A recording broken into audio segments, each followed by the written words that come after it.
Il était une fois, au large de Tokyo, une famille de requins-lézards. C'était un couple et leur fille Kazuko, âgée de 15 ans. Un jour, lorsqu'ils partaient chasser des poissons, la mère se fit attaquer par des marins et tuée à coups de fusil à harpon. En effet, dans les pays de l'Est de l'Asie, les requins et les baleines sont beaucoup chassés essentiellement pour leur viande et leurs ailerons. Effrayés, Kazuko, son père et un groupe de 6 requins décident de s'enfuir vers le Brésil où la chasse est interdite. Tout d'abord, ils devront traverser l'océan Pacifique jusqu'au canal de Panama. Ils devront le traverser de nuit afin de ne pas se faire repérer. Ensuite, ils devront nager jusqu'au nord du Brésil afin de trouver ses côtes.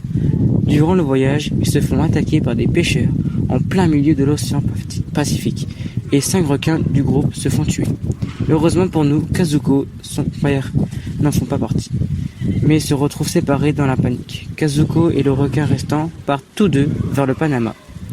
Passer par le canal se révèle pratique car il n'y a donc pas besoin de contourner l'Amérique du Sud par le Cap Horn. Mais le mauvais temps arriva et notre couple de requins ne repère malheureusement pas les côtes désirées. Après tumulte, tempête et courant, ils finissent hors de leur volonté à s'échouer en Bretagne, à la pointe des Espagnols. Très mal en point. Ils se font repérer par des marins militaires qui décident d'appeler le centre d'Océanopolis à Brest pour les récupérer et les soigner. Elle y retrouve, par une très grande chance, son père qui était arrivé au centre une semaine plus tôt. Après 2 mois de soins et de récupération, ils se font relâcher dans la mer sans connaître la région. Après avoir été relâchés, Kazuko et son père étaient affamés et leur instinct de chasseur et de survie refont surface. Ils décident donc de s'attaquer aux baigneurs, nombreux en ce mois de juin. 5 morts sont à déplorer et leur méthode de chasse est très discrète. Ils s'attaquent aux baigneurs lorsqu'ils se rapprochent trop, car ils ne les remarquent pas.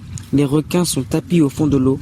Décision est prise par les autorités de les capturer et malheureusement, pour eux, ils sont relâchés où leur aventure avait commencé.